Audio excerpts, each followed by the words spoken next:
ವೀಕ್ಷಕರು ನಮಸ್ಕಾರ. ಅಧಿಕೃತ ವಿರೋಧ ಪಕ್ಷವಾಗಿರುವ ಬಿಜೆಪಿಯಲ್ಲಿ ಎರಡು ವಿರೋಧ ಪಕ್ಷಗಳಿವೆ.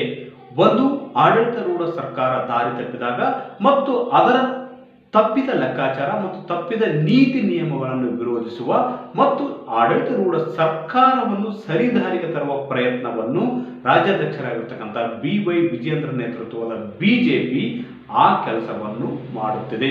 ಸರ್ಕಾರದ ತಪ್ಪೊಪ್ಪುಗಳನ್ನು ತಿದ್ದುವ ಮೂಲಕ ಅದೇ ರೀತಿ ಜನರಿಗೆ ಅನುಕೂಲವಾಗುವಂತಹ ಜನರ ಸಮಸ್ಯೆಗಳನ್ನು ಎತ್ತಿ ಹಿಡಿದು ಸರ್ಕಾರದ ಮೂಲಕ ಒಂದು ಪರಿಹಾರ ಕೊಡಿಸುವ ಪ್ರಯತ್ನವನ್ನು ರಾಜ್ಯಾಧ್ಯಕ್ಷರಾಗಿರ್ತಕ್ಕಂಥ BY ವಿಜಯೇಂದ್ರ ಹಾಗೂ ವಿರೋಧ ಪಕ್ಷದ ನಾಯಕರಾಗಿರ್ತಕ್ಕಂಥ R ಅಶೋಕ್ ನೇತೃತ್ವದ ಪಕ್ಷ ಮಾಡುತ್ತಿದೆ.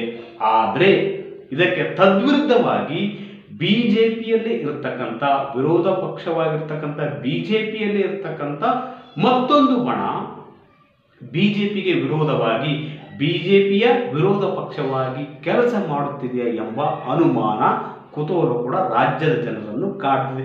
ಇದೇಗೆ ಅಂತೀರಾ ಎಂಬ ಪ್ರಶ್ನೆ ಕೂಡ ನಿಮ್ಮ ಅಷ್ಟೇ ಅಲ್ಲ, ಕನ್ನಡಿಗರನ್ನು ಬಿಜೆಪಿ ಕಾರ್ಯಕರ್ತರನ್ನು ಕೂಡ ಈ ಪ್ರಶ್ನೆ ಕಾಡುತ್ತಿದೆ. ಸಂಬಂಧ ಈಗಾಗಲೇ ಬಿಜೆಪಿ ರಾಜ್ಯ ಮಟ್ಟದಲ್ಲಿ ಒಂದು ದೊಡ್ಡ ಹೋರಾಟವನ್ನೇ ನಡೆಸಿದೆ. ಆ ಸಂಬಂಧ ಕಾಂಗ್ರೆಸ್ ಸರ್ಕಾರದ ವಿರುದ್ಧ ಮುಗಿಬೀಳುತ್ತಲೇ ಮತ್ತು ಅದರ ವಿರುದ್ಧ ಮಾತನಾಡುತ್ತಾ ರೈತರಿಗೆ ಆಗಿರ್ತಕ್ಕಂಥ ಅನ್ಯಾಯವನ್ನು ಎತ್ತಿ ಹಿಡಿಯುತ್ತಾ ಮುಂದಿನ ದಿನಗಳಲ್ಲಿ ಹೋರಾಟವನ್ನು ಚುರುಕುಗೊಳಿಸುವ ಪ್ರಯತ್ನವನ್ನು ಈಗಾಗಲೇ ರಾಜ್ಯಾಧ್ಯಕ್ಷರಾಗಿರ್ತಕ್ಕಂಥ BY ವಿಜಯೇಂದ್ರ ಮತ್ತು ಅವರ ತಂಡ ಕೈಗೊಂಡಿದೆ. ಇಂಥ ಹೊತ್ತಿನಲ್ಲಿ ಈಗಾಗಲೇ ಬಿಜೆಪಿಯಲ್ಲಿ ಇರ್ತಕ್ಕಂಥ ಒಂದು ಅತೃಪ್ತ ಬಣ ಈಗಾಗಲೇ ರಾಜ್ಯ ಪ್ರವಾಸವನ್ನು ಕೈಗೊಂಡಿದೆ. ಅತೃಪ್ತ ಬಣ ನಾಯಕರು ಎತ್ತಿಕೊಂಡಿರ್ತಕ್ಕಂಥ ವಿಷಯ ಕೂಡ ಒಳ್ಳೆಯದೇ ಆಗಿರ್ಬೋದು. ಆದರೆ ಈಗಾಗಲೇ ಅಧಿಕೃತ ವಿರೋಧ ಪಕ್ಷವಾಗಿರ್ತಕ್ಕಂಥ ಬಿಜೆಪಿ ಈ ಸಂಬಂಧ ರಾಜ್ಯ ಮಟ್ಟದಲ್ಲಿ ಒಂದು ದೊಡ್ಡ ಹೋರಾಟವನ್ನೇ ನಡೆಸುತ್ತಿದೆ.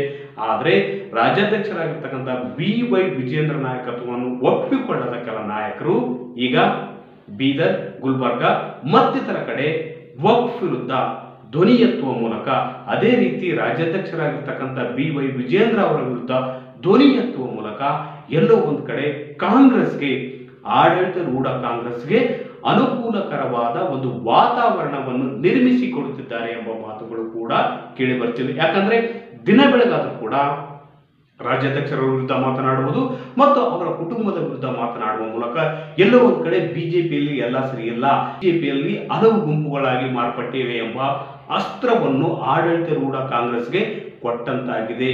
ಪ್ರತಿಪಕ್ಷವಾಗಿರ್ತಕ್ಕಂಥ ಬಿಜೆಪಿಗೆ ಆಡಳಿತಾರೂಢ ಪಕ್ಷವನ್ನು ಎದುರಿಸುವುದಕ್ಕೆ ಮತ್ತು ಅದರ ಕಿವಿ ಹಿಂಡುವುದಕ್ಕೆ ಹಲವು ವಿಷಯಗಳಿವೆ. ಮೂಡ ಹಗರಣ, ವಾಲ್ಮೀಕಿ ನಿಗಮ ಹಗರಣ, ವಕ್ಫ್ ಹಾಗೂ ದರ ಏರಿಕೆ ಮತ್ತು ಸಮರ್ಪಕವಾಗಿ ಗ್ಯಾರಂಟಿಗಳು ಜನರಿಗೆ ಸಿಗುತ್ತಿಲ್ಲ. ಈ ಎಲ್ಲ ವಿಷಯಗಳು ಬಿಜೆಪಿಗೆ ದೊಡ್ಡ ಅಸ್ತ್ರಗಳಾಗಿ ಸಿಕ್ಕಿವೆ.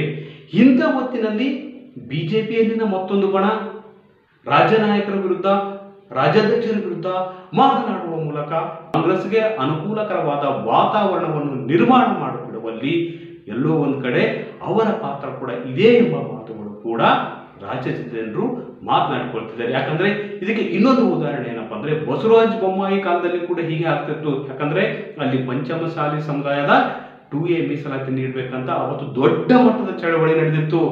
ಅದೇ ಬಿಜೆಪಿ ಪಕ್ಷ ಅಧಿಕಾರದಲ್ಲಿತ್ತು. ಬಿಜೆಪಿ ನಾಯಕರೇ ಪ್ರತಿಭಟನೆಯ ನೇತೃತ್ವವನ್ನು ವಹಿಸಿಕೊಂಡು ಬಿಜೆಪಿಯನ್ನು ಇಕ್ಕಟ್ಟಿಗೆ ಸಿಲುಕಿಸುವ ಒಂದು ಪ್ರಯತ್ನಗಳು ಕೂಡ ಕಳೆದ 2-3 ವರ್ಷಗಳಿಂದ ನಡೆದಿದ್ದು, ಇವತ್ತು ಕೂಡ ಅಂಥದೇ ಪರಿಸ್ಥಿತಿ ವಕ್ಫ್ ವಿಷಯದಲ್ಲಿ ಆಗ್ತಿದೆ. ಇದೆಲ್ಲ ಗಮನಿಸಿ ನೋಡಿದ್ರೆ ಎಲ್ಲೋ ಒಂದು ಕಡೆ ಬಿಜೆಪಿ ಅಧಿಕೃತ ವಿರೋಧ ಪಕ್ಷವಾಗಿದ್ರೂ ಕೂಡ ಅದು ಆಡಳಿತಾರೂಢ ಸರ್ಕಾರವನ್ನು ಎದುರಿಸುವುದಕ್ಕೆ ಮತ್ತು ಕಿವಿ ಹಿಂಡುವುದಕ್ಕೆ ದೊಡ್ಡ ದೊಡ್ಡ ವಿಷಯಗಳಿವೆ. ವಕ್ಫ್ ವಿಷಯ ಇದೆ, ಮೂಡ ಹಗರಣ ಇದೆ, ವಾಲ್ಮೀಕಿ ನಿಗಮ ಹಗರಣ ಇದೆ. ಅದೇ ರೀತಿ ಜನರಿಗೆ ಸರಿಯಾಗಿ ಗ್ಯಾರಂಟಿಗಳು ಸಿಗ್ತಿಲ್ಲ ಎಂಬ ಮಾತುಗಳು ಕೂಡ ಕೇಳಿ ಬರುತ್ತೆ. ಈ ಎಲ್ಲ ವಿಷಯಗಳು ವಿರೋಧ ಪಕ್ಷಕ್ಕೆ ದೊಡ್ಡ ಅಸ್ತ್ರಗಳೇ.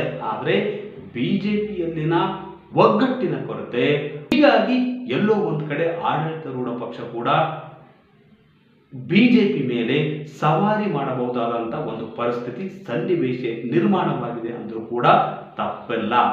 ಒಟ್ಟಾರೆಯಾಗಿ ರಾಜ್ಯಾಧ್ಯಕ್ಷರಾಗಿರ್ತಕ್ಕಂಥ BY ವಿಜಯೇಂದ್ರ ನೇತೃತ್ವದಲ್ಲಿ ಬಿಜೆಪಿ ಕಳೆದ 1 ವರ್ಷದಿಂದ ಅಗ್ರೆಸಿವ್ ಆಗಿದೆ, ಆಕ್ರಮಣಕಾರಿಯಾಗಿದೆ ಮತ್ತು ಕಾರ್ಯಕರ್ತರಲ್ಲಿ ಕೂಡ ಒಂದಷ್ಟು ಉತ್ಸಾಹ ಬಂದಿದೆ. ಈಗಾಗಲೇ ದೊಡ್ಡ ದೊಡ್ಡ ಹೋರಾಟಗಳನ್ನು ಕೈಗೊಂಡಿರುವುದರಿಂದ ಕಾರ್ಯಕರ್ತರಲ್ಲಿ ಉತ್ಸಾಹ ಬಂದಿದೆ. ಆದರೆ ಈ ಉತ್ಸಾಹಕ್ಕೆ ತಣ್ಣೀರೆರಚುವಂತಹ ಪ್ರಯತ್ನಗಳು ಕೂಡ ಅದೇ ಪಕ್ಷದಲ್ಲಿ ನಡೀತಿರುವುದು ಕಾರ್ಯಕರ್ತರ ಬೇಸರಕ್ಕೆ ಕಾರಣವಾಗಿದೆ. ವೀಕ್ಷಕರೇ, ಈ ಮಾಹಿತಿ ನಿಮಗೆ ಇಷ್ಟವಾದಲ್ಲಿ ವಿಡಿಯೋ ಶೇರ್ ಮಾಡಿ, ಲೈಕ್ ಮಾಡಿ, ಕಮೆಂಟ್ ಮಾಡಿ.